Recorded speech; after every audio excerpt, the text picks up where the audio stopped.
Good morning, wherever you may be. Well, good morning for me. Um, it is 7 o'clock. Let's do a time check. Let's be all radio about it. That's what they used to do in radio. It's like, make sure you do a time check in the weather. So 7 a.m. on the dot here in Portland, 52 degrees with a high of 65 today. It's going to be partly sunny. And there's also a debate over partly sunny and partly cloudy, but we'll have that another time. Welcome, all of you, to Indie Agency News Live. This is the show where when something comes up that we can have a little conversation with the independent perspective, we are going to have it. I'm Doug Zanger, your editor-in-chief, Indie Agency News, and joining me is my partner in crime today, Bennett Bennett. Now, Bennett, here's the thing. We are Indie Agency News, so I'm in Portland. You are in... I'm in Brooklyn, New York. There we go. How indie is that? Are you ready to go see Tegan and Sarah? Like, that's what I feel like. That's kind of what I feel like we should be. We're indie enough as it is, right? Mm-hmm. Yes. So one of the questions that comes up with people is like, what is this thing that you're doing? Well, over my many, many years in the industry, and Bennett, I think, can agree on this. A lot of my interactions have been with agencies, and a vast majority of them have been with independent agencies around the world. And we're creating a new home for independent agencies. And the platform that we are launching, I'm not going to give too much away, but I will tell you that after Cannes, not directly after Cannes, but after Cannes, there will be a new platform ready for you. So I invite you to go to indieagency.news. Again, indieagency.news to get on the newsletter list so you can be kept abreast of when this thing is going to pop off and some ways that you can contribute in the interim. One of which we've been doing on LinkedIn is May Flowers. Bennett, we decided to give this thing a go, and it's been fantastic. Today, Kenny Nguyen, the co-founder and CEO of I always mess this up. 368. I almost said 365. 368, an agency in Baton Rouge, Louisiana. Thank you for your help, by the way, on May Flowers, but talk a little bit about what you've learned during that little process so far, what we've been doing together. It's been fun. I've been away from talking about independent agencies since my time covering them a few years ago, but always stayed in touch. I've also worked at a few, which has been fun. Worked alongside a few over the last few years, and to step back, after that time, like being in the weeds and seeing what else is going on around the country has just it's been beautiful. I think, we're entering such a new period in advertising. Legends are passing. Yeah. Right. Things are not what they used to be. So to give a little tip of the hat, toss a little bouquet emoji to our favorite leaders in the space who are redefining the craft, of not just creative work, but people leadership. Yeah, no doubt. Absolutely. No, it's been fantastic, and this is a new tradition that we'll have over here. And then I'm noticing I'm looking at our title bubbles. It's like these are a mouthful. Oh God. I don't think we ever talked about nicknames. Like you and I have never really given each other nicknames at all. To me, I always think of you as the people's champion. Oh, thanks. So let's see. I'm going to change it real quick. So let's see. All right, let's see how that works. The people's. Oops. That would help if I could actually. You are the people. I am the people. Oh my goodness. Yes. Champion.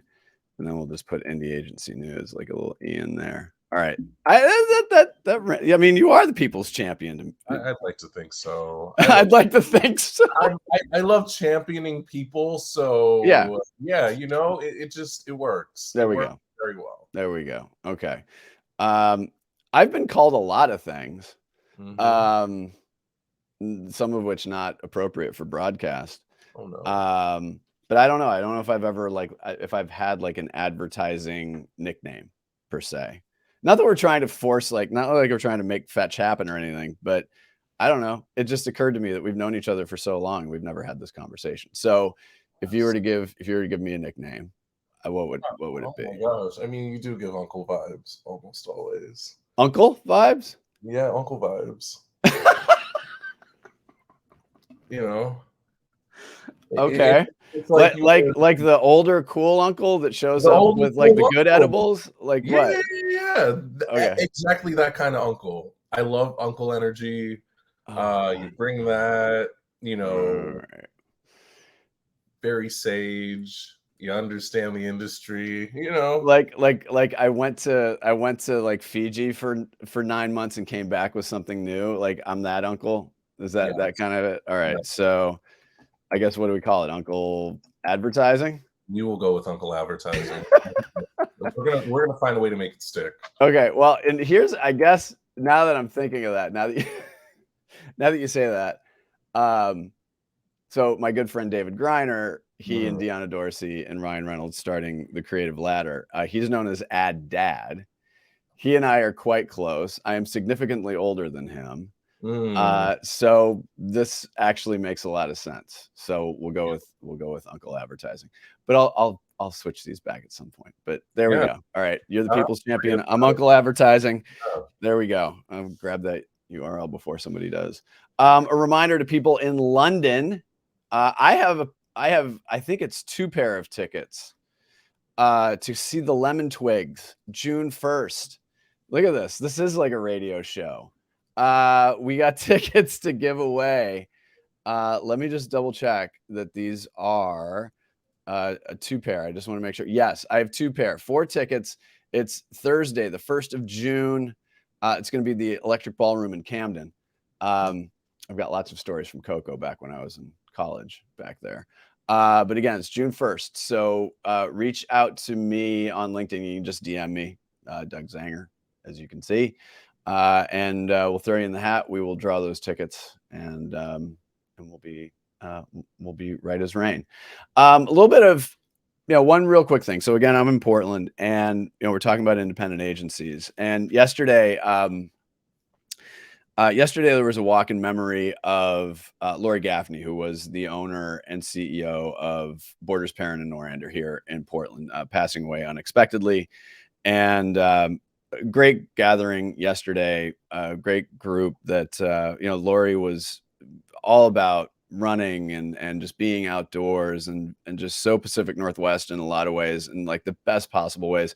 She was an absolutely wonderful leader, and it was great to honor her in the way that she would want to be honored. So we had a nice little 3-mile walk at Mary S. Young State Park in Westland, Oregon, that is south of Portland, and got a chance to hang out with Rob Thompson, who's one of the key leaders there, and got a chance to chat with other people. But yeah, just a little something that we wanted to bring up because Lori was just indie through and through, and she took a great amount of pride in her agency, as well she should, and as well as everybody at the agency should. And their B Corp agency, which is amazing too. And she and I talked about that journey quite a bit when that was all going on. So send a thought to the good folks at Borders Parent and Norander.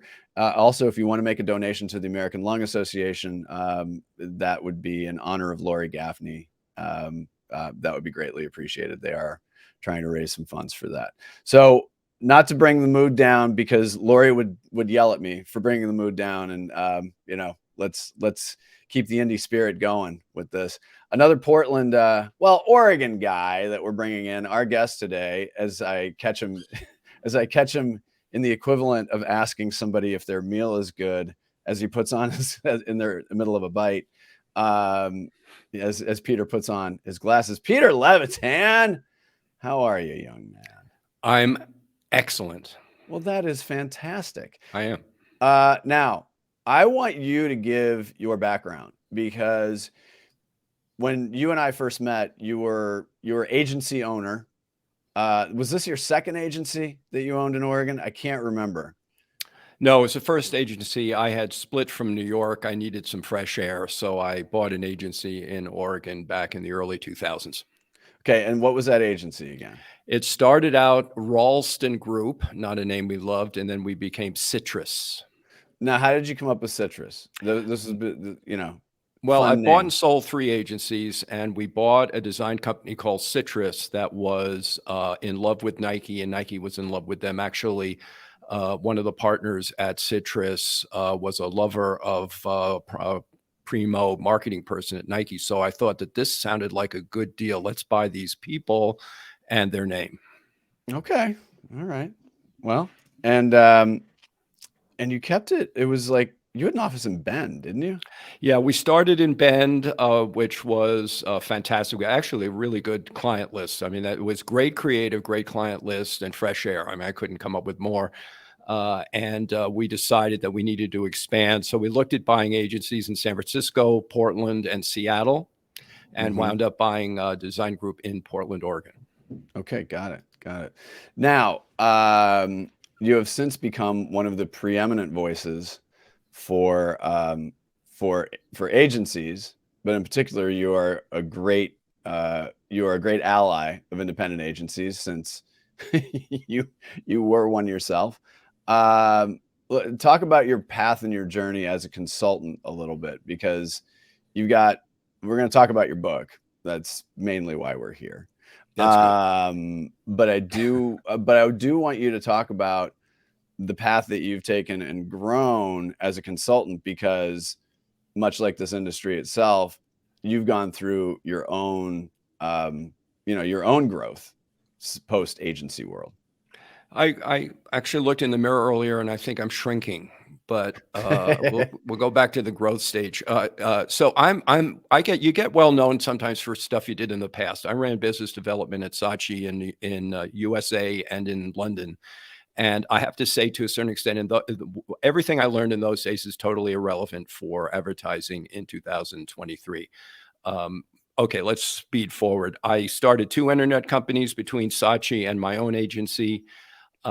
Went back into the agency business. I'm still in therapy trying to understand what happened there, how that came to pass. I sold my agency Citrus, went to Cambodia for a few months. While I was there, people started hitting me up and asking me to help them with business development. So I became a digital nomad consultant. I've been doing that for 10 years now. I consult with smaller or medium-sized agencies on their business plans and on their marketing plans. And I will say it's been fun being a helper. Yeah, there's a tremendous amount of reward. And reminder to those of you joining us, if you'd like to ask Peter a question, you can pop it into the comments and we will do our best to get to them. Bennett, any questions for Peter before we dig in here? Well, I mean, I'm kind of I've been in and around independent agency life, Peter, and I know we'll talk about your book in a little bit, but I'm curious if there is a superlative that the agency of the future, or the agencies who want to survive in the future, can aspire to be. What would it be? You know, I'm sure you're familiar with high school superlatives like class clown or most likely to succeed. But yeah. Well, there are a lot of paths in this book that I just wrote. I have a list of types of agencies. I stopped at 32. And I'll say the last kind of agency that just popped up is, no surprise, artificial intelligence agencies. And there are now specialists in that area. And that sounds obvious. 3-4 months ago, it would have been TikTok. So I think the agencies need to specialize, need to be an experts in something. Yes, clients are looking for full service agencies, no question, but you have to be known for being really good at something. I mean, I was lucky at Saatchi & Saatchi. We were known as the most creative agency in the world. I don't think that is something that separates you from the pack right now, although an agency, for example, in New York, Mischief, is in fact very creative and has managed to do that. That's harder to do. But you can be a lot of things to a lot of people, but you have to own one thing in their mind. And if I were to start an agency today, why not an AI agency? I think obviously the future's there. Yeah, that's interesting. It's a bucket of worms being asked to be open. So the book behind you, buy this book, win more pitches. That was published in bail me out. I'm going to say 2014, 15, something like that. That sounds about right. Okay. And that was a bestseller. That, like every book ever published ever, is a bestseller. So right. So yeah, not New York Times. New York area penny saver. Let's see here. And then the new book, which, I don't know if this is because you were in Britain for so long. It's just like, let's just put what's in the tin on the tin, or however that's phrased. The title of the book is How to Build a Kick-Ass Advertising Agency. How long did it take you to get this one done? I'd say writing is about 6 months. Writing is interesting. This is my third book, and I've also done a couple of photo books. The deal with writing is, 6 months. I mean, of course, it takes, some people can take 3 years, but for me, I'd kind of hammer it out in 3 months. 6. The thing that people forget is the 6 follow-on months of marketing the book. Because we're not in the day where you really walk in Barnes and Nobles or a Powell's and see a book and go, great. I mean, it's obviously distributed in many ways right now. So you have to market the book, tell people it exists. And that's the phase I started a couple of days ago. And just a reminder, if you go into Brentano's and you take a book and you go into the bathroom, you will be flagged. That's a George Costanza reference. See if anybody remembers that one. Yeah, I know my life revolves around Seinfeld. And you are habitating where at the moment? Well, I was fortunate to move from Portland, Oregon to San Miguel de Allende, Mexico, which is continuously listed as one of the best cities in the world. So I'm very lucky to live in a colonial town in the middle of Mexico, near 3 airports, close to Mexico City. I'm in the States often, not quite as often as before COVID, but I get around. And I'm hoping to be a digital nomad, hoping it to be one in Thailand this fall. Okay. Yep. I understand that part of Mexico. Is there like a bunch of marketing, advertising, creative folk that have moved down into that area? Yeah, they're actually, one comes and 2, then 3, then 4. And one of my creative directors from Saatchi has been here for a while, and he told me to come down and check it out a few years ago, and here I am. But not too far from your heart is behind you, the Yankee Stadium. Bennett, please. He was very. I have to admit, I will not go to the new Yankee Stadium. Why not? I don't know, it's too new. I'll go to Tottenham Hotspurs in the UK. That's too new. That's too new. So let's dig into the book here. You talk about being unignorable. And so for somebody who dabbles in, and I mean that is a little bit of a wink, for somebody that's in the agency world, working with agencies, that can mean a lot of different things.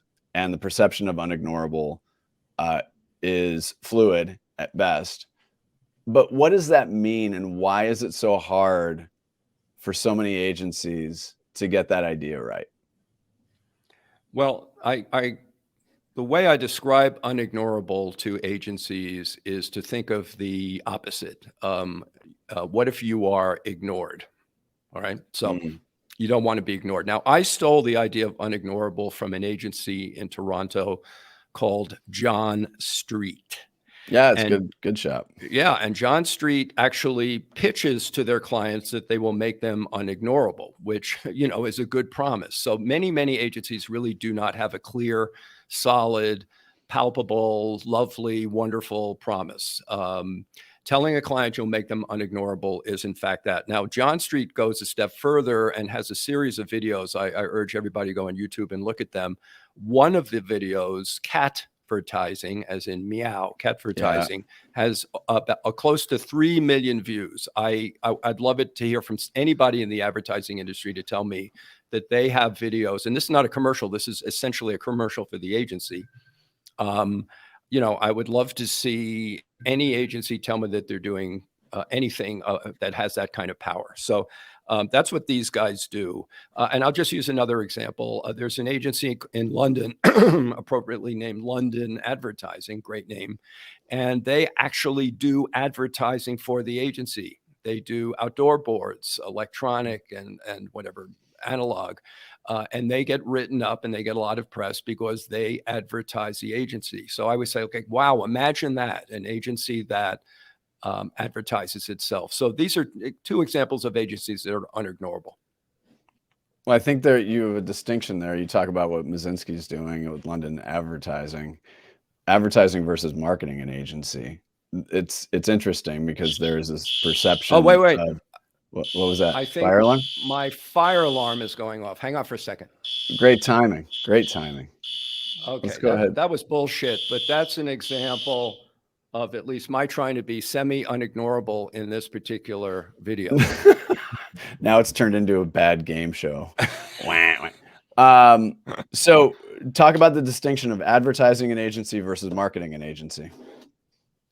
Well, you know, it's the distinction between marketing and advertising.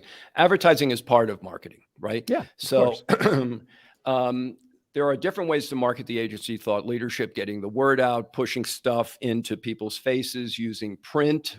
Whoa, imagine using print, having a zine, thought leadership, search engine optimization. Advertising is actually, let's keep it simple, buying an ad on TikTok or on YouTube and targeting it to the types of clients that you want. The better you target, the better, you know, the more power you'll have. And in the case of London, they actually buy advertising, which is always, you know, crazy when you consider that advertising agencies actually, beyond a Google ad, don't ever think of advertising. Right. Paid advertising. I know, Bennett, on the list of, like, have you ever seen, I mean, I've seen some agents, but again, I can't necessarily recall it as much, but have you seen agencies advertising themselves? It's interesting. So I've judged for Addies in the past, and you know, the immediate thought is, oh yeah, you know, the self-promotion category for a lot. Right. But I think unless you're, you know, a super local agency where you have that opportunity to, you know, put yourself out there, you know, in those, like, okay, we're going to buy some space opportunities, it's still rare, still very much rare. You know, what you do see, which, I can laugh about this, is the only time I really see agencies advertise is when it's an award show issue of Adweek. And there's the ad, which looks like it was slapped up in about 5 minutes by a junior art director. And it says, hey, we congratulate 10 Doug. 10 minutes. We congratulate Doug on winning, you know, Brain of the Year. God help us if that's actually a thing. Wow. And it's 10 minutes, not 5 minutes. All right, thank you. Together in 5. Yeah. Bennett, why don't you kick off the next question here? Yeah. So Peter, what are 3 things that you could tell agencies to do to get there, for lack of a better term, they're shizzing it together? Well, so I do have 3 things that I say to all my clients before I ever start working for them. And the first is, I ask the question, are you findable? Okay. So what does that mean? Let's just pretend I'm the marketing director at Pfizer, and I'm looking for a new agency for a new drug that I've got. And I'm looking maybe a little bit out of the box, but I'm still looking in the category. Are you findable? If I am Bob Johnson, marketing director for Pfizer, and I want a new agency, will I be able to find you? So that's like a worst case scenario. They're looking for you, but they can't find you, right? And I have different ways that people, excuse me, can be found. One is a Google ad in the right place. Another is now starting to figure out how artificial intelligence works when people search. Another is TikTok. We're seeing TikTok being used as a search tool. So why are you not showing up in that situation? I think those are a little stretchy, but you get the idea. So at least maybe the Google ad. Another couple are being in Clutch or Agency Spotter, which are aggregated directories of agencies. Another, and this seems obvious, but a lot of agencies don't do it as in planned way, is to have awards. Clients look to see who are award-winning agencies. And I would say go a step further. And if you're in a category like healthcare, try to win healthcare awards. My agency was very good at banking, and we beat every other agency in the United States to win the best banking award one year, right? In my mind, if you want to be a specialist in a category, win awards in that category, go speak at their conferences. I mean, this isn't tough stuff. And, be good at PR. And I can tell you 90% of advertising agencies don't understand how to be good at PR. I mentioned Mischief earlier. They're always in the press for some reason. Okay, I know the reason. Because they do PR, right? So they get noticed. So I think that these are really critical things. So that's number one, be findable. The second is referrals and word of mouth. Ask your friends and past clients periodically if they know anybody that needs your wonderful services. It's mind-blowing that agencies are not good at their own word of mouth, and that they're afraid to ask clients and past clients, friends, family, you name it, to refer them. So that's the second. The third I've got is to understand why clients leave agencies. And I actually took some notes from my book. There's a study, What Clients Think, from the UK's Up in the Light. And it says only 13% of clients stated that their agency regularly exceeds their expectations. Wait, what was that number? Or 13% say That's what I thought you said. Yeah, Jesus. 13% say that their expectations are exceeded.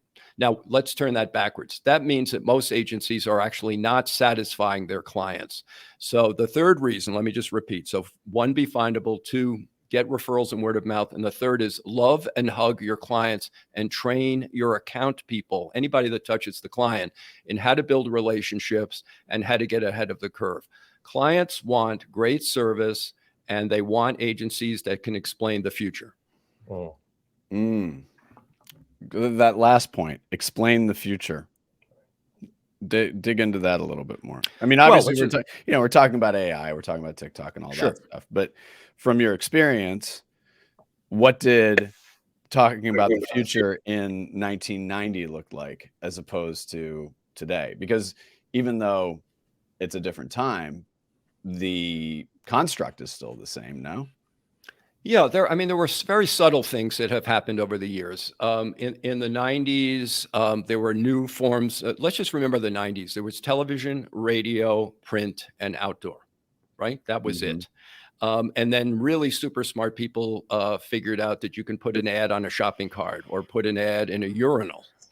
Right.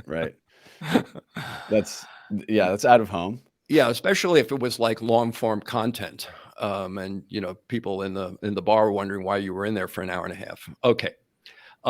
That's what was happening. In 94, 95, the internet was invented. And all of a sudden people had to figure out how to do, a banner ad, right? So things change. I could go on. There is a chapter in the book about transformation and how many things do happen.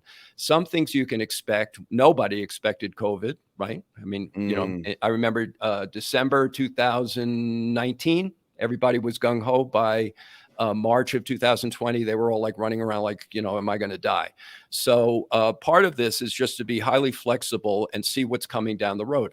I know there are savvy agencies that are writing, believe it or not, there's still white papers for their clients explaining what they think is going to happen to TikTok. Okay. Now, do they know? Of course not. But it's like it's something a smart marketing director would like an agency's opinion on what's happening. So there's always something to write about to get people's attention and to stand out from the crowd and to look like you care and love your clients. Bennett.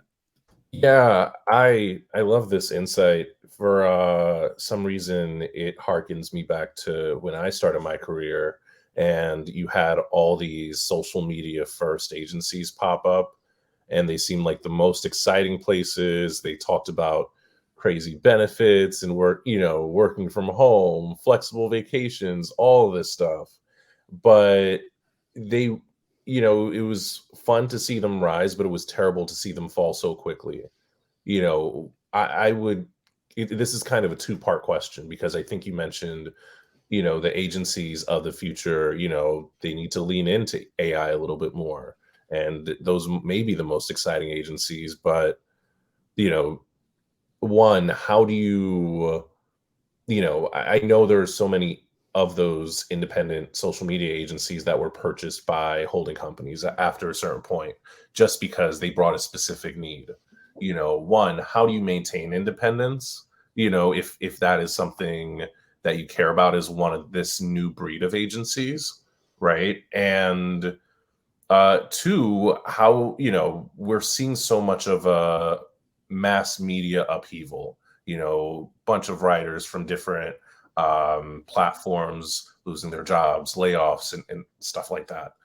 How do you survive as one of those, as one of these new breeds of agencies, right? So how do you, retain that independence, but also, like, how do you survive knowing that so much of media as we know it is going through this massive period of turbulence? Well, I'm going to say something that sort of sounds a little hackneyed, but embrace change, right? Be somebody who says, I don't know, maybe like we're going to have continuous shit hitting the fan here. So being nimble, and actually that's a word I haven't heard much lately. That was sort of a word from, I'd say 10 years ago, agencies saying that they were nimble. I'd like to hear that more. Maybe there's another way to express it other than that word.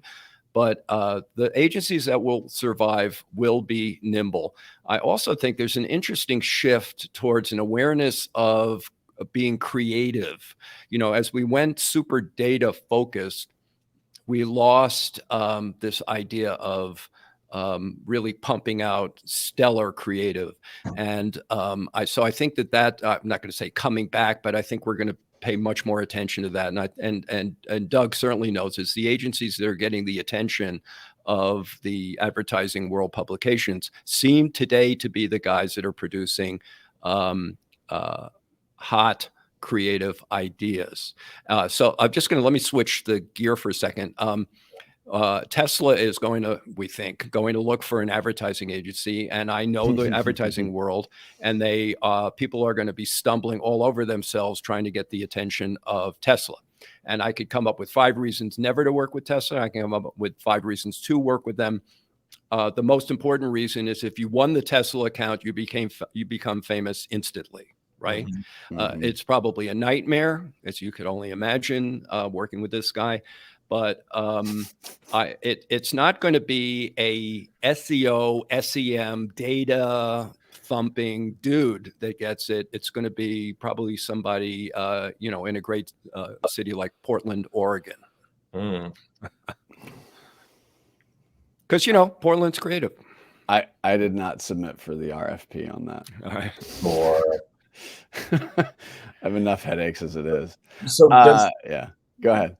Yeah, so does that basically mean we won't see any more QR codes bouncing across our screens during the Super Bowl? Oh, don't even get me started on that, because I worked at the Martin Agency. I'm not going to talk that. I'm not going to talk about that.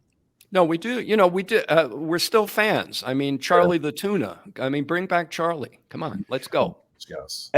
Well, and here's something it's a really interesting point that you make. So Wieden and Kennedy, obviously here in Portland and around the world. I saw them at Cannes, name droppy, doing a presentation, and they talked about this idea of going through a brand's attic. And so looking through some of the things that have been stored over the years and then refreshing it. So that's why the kernel came back. That's why the design vibe looked the way it did. And that's why the creative was what it was, especially when it was clicking. Mhm. And, I'm not saying that the creative is bad now, could be better, but I think when Wieden was really clicking on that, it was really interesting because when you refresh iconic mascots or positions, it's just there's a sense of a familiarity. You actually, it plays this dual role where there's this sense of familiarity among the older set, but also it still feels fresh and new enough for younger audiences. So Peter, I mean, the Charlie the tuna is, I mean, that's not a bad call. Well, here I will tell you a really bad call. I read last week that the Wiener Mobile is being renamed the Frank Mobile. Now, Right. how marketers It's going to go back. would die for a brand or a tool like the Wiener Mobile, and to rename it after 100 years of success is insane. Now, and that smells like a CMO that is trying to hold on his job, or the CEO comes down from the corner office and says, I don't like Wiener anymore. Right. Well, I mean, for the people of New York, they didn't like Wiener either. So, of course, I get it. All right, we're going to play a little game here. Bennett, you're going to give me a number between 1 and 27. And this is all the chapters in Peter's new book, How to Build a Kick-Ass Advertising Agency. Give me a number between 1 and 27. I'm going to name the title of the chapter and then have Peter riff off of it. Okay. 16. 16. And the winner is Agency Talent Management. Ooh.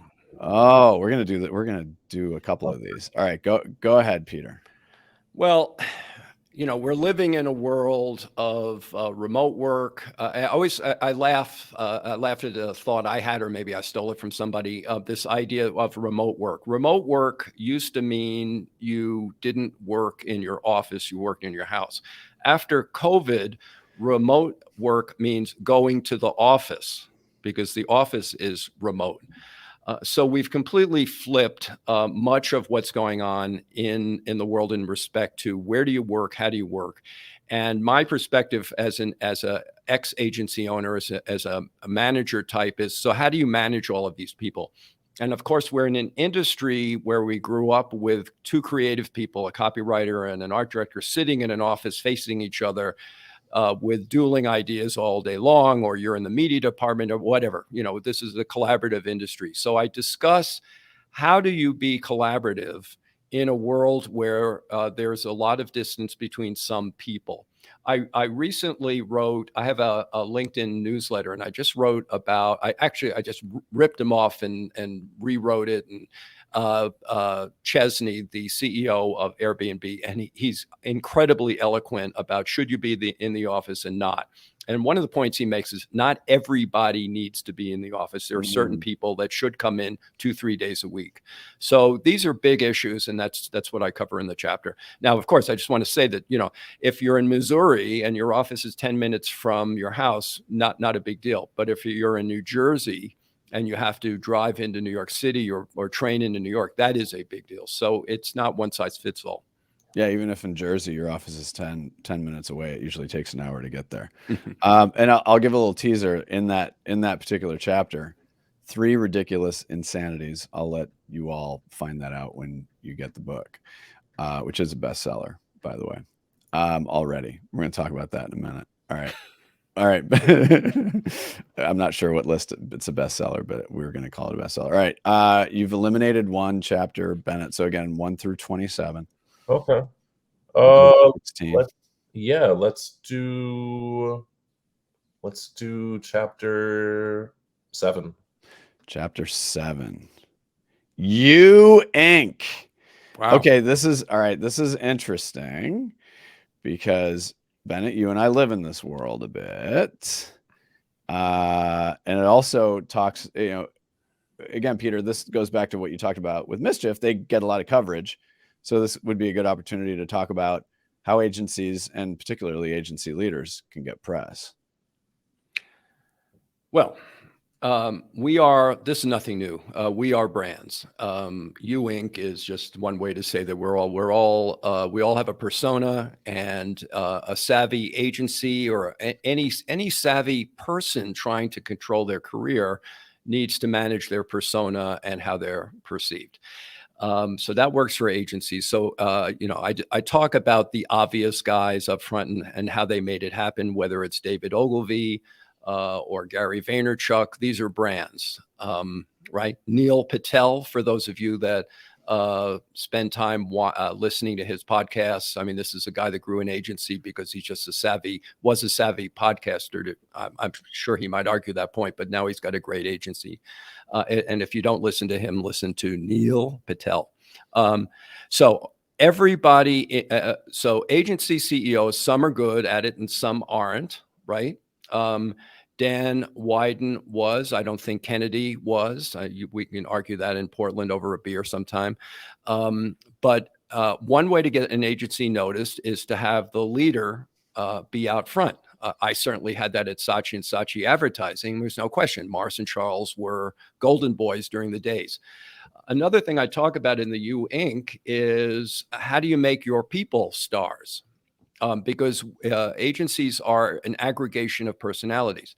So when I look at an agency now, I go look at their other people on LinkedIn and how they are presented on LinkedIn, how they talk about themselves, how they relate to the agency is critical. I think we forget that we're an aggregate of personalities. So managing your brand, your personal brand, is important.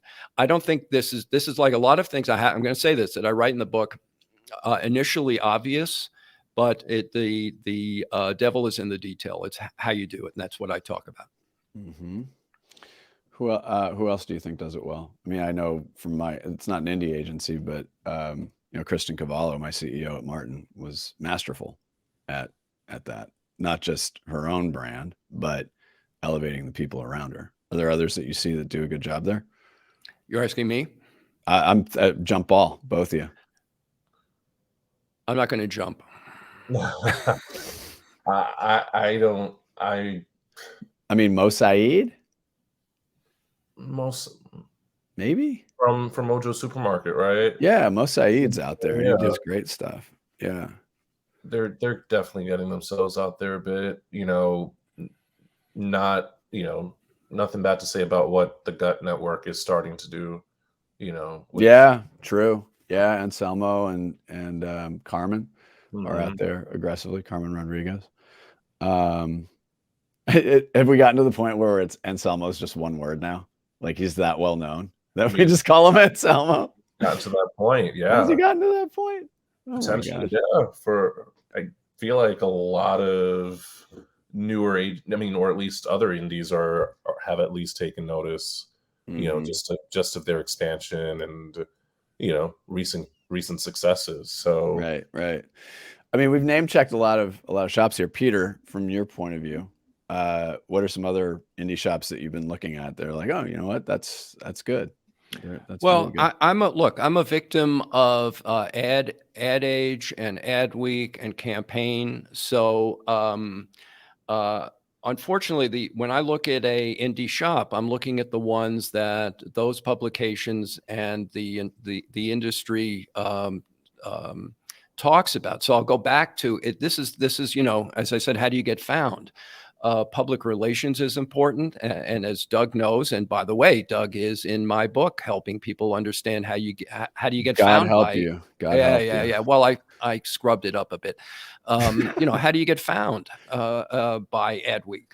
And I can't only because my brain doesn't work like that. I can't start naming a bunch of independent agencies, but take 6 months of Adweek and distill it down, and you'll see the same names coming up over and over again. Now, just back to the U Inc. thing for a second. In the olden days when agencies were named after their founders, and there's still a few. I mean, we know that. But Goodby. I mean, there was a guy named Goodby. He's still around, I guess. And, yeah. yeah. Okay. Yeah. Love I have Jeff a Goodby. funny story about them, but I'm not going to tell it in this situation. Decorum prevents us from. No, it's a nice story, but okay. All right. it was whatever. It took place in a taxi cab with them in a snowstorm. Oh, I remember this. You told me this story, but we'll save it for another time. I remember this. Yeah. But there's where, it helps if your agency has your name, right? I mean, Let's start there. So I do, in fact, have a very lengthy chapter on naming agencies. And obviously one of the names for an agency is named after its founder. Mm-hmm. Do you think? Yeah. Of course, Bennett and I named our agencies not after us. Yeah, no. If you were Doug Bennett, I think everyone would know it. Oh, yeah. If we join forces like that, that would be nice. Oh, wow. I never really thought of it that way. Wow. Okay. Yeah, that's good. That's very good. Peter, we're going to end with anything. This is your time. Mm-hmm. It could be, it could be a peeve. It could be anything. This is your time. A little, you can shamelessly self-promote, talk about something that's on your mind. I'm going to give you the floor for the next minute or two to take us home. Well, I'll reference the book I wrote a few years ago, the Levitan. I'm pretty good at titles. The Levitan pitch, buy this book, win more pitches. And the reason I'm referencing is an agency owner said to me yesterday that book saved him money. And I thought, wow, imagine saving money. How did that happen? I have a quiz in that book, which I actually put back into the new book, How to Build a Kick-Ass Advertising Agency. And the quiz is the go, no go quiz for should you pitch an account. And it's about 10 questions and you score yourself. And you based on the score, you decide, should I bother pitching this business, right? Mm-hmm. And this guy told me that he uses it and he believes that it has saved his agency time and money. So going back to this idea of essentially, people working in different offices, part of that in that chapter I wrote, I talked about burnout. And one of the things that burns people out is the perpetual ongoing RFP and pitch cycle. Unfortunately, a lot of agencies are not very discerning. So that was an insight I got yesterday. I hadn't really thought that I know it saves time. And I was thinking, interesting, this guy's telling me that the book actually saves them money. So for $12, you can save yourself a couple $100,000. I'd say that's a pretty good investment. Mm-hmm. Well, that's great. Well, Peter, we're going to have you back as an indie agency news contributor from time to time. Maybe from, you said Thailand, right? Yes, where just like Portland, this is last month, marijuana became legal in Thailand. So try to imagine the digital nomad mindset, eating pad thai and, well, you name it. A little Thai stick, yeah. Right. Which was, yeah. God, all right, well, that goes back to 1988. Yeah, there we go. Well, Peter, seriously, thank you so much. Again, the book is How to Build a Kick-Ass Advertising Agency. Very simple concept, very simple title, but incredibly valuable to you. We invite you to go. It's Amazon and finer bookstores, right? Only Amazon. I talk a lot about how to write and publish books. These books, it's just not worth dealing with a publishing company. I just like saying finer bookstores. If I'm honest. You know what? I'll say too much. It'll be in Powell's because someone will buy it in Portland, and then they'll sell it to Powell's as a used book, and that's how it winds up in a bookstore. Okay, so available on Amazon and eventually in finer bookstores. So How to Build a Kick-Ass Advertising Agency. Peter, stay on the line with us. Really appreciate you taking the time. Thank you. I'm telling you, man, like read his books. I've known this cat a long time, and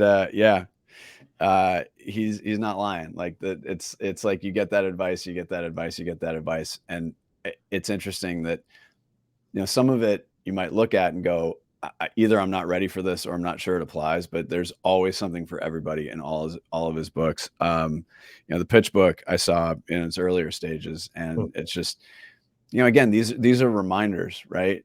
And Peter will acknowledge that this isn't anything new. And that's what I love about the way that he approaches things, is this isn't anything new, but he cares deeply about agencies and their growth as well. Well, Bennett, thank you very much for joining us. Oh, I kept our nicknames on here the whole time. Jeez. All right. I thought I had changed that. Well, hold on. So I'm editor-in-chief. So you know what? It's too late for that. I am Doug Zanger, editor-in-chief of Indie Agency News. My partner in crime, Bennett, editor here at Indie Agency News. A reminder to all of you, the new platform, which also includes a very robust community function and feature, is coming up after Cannes.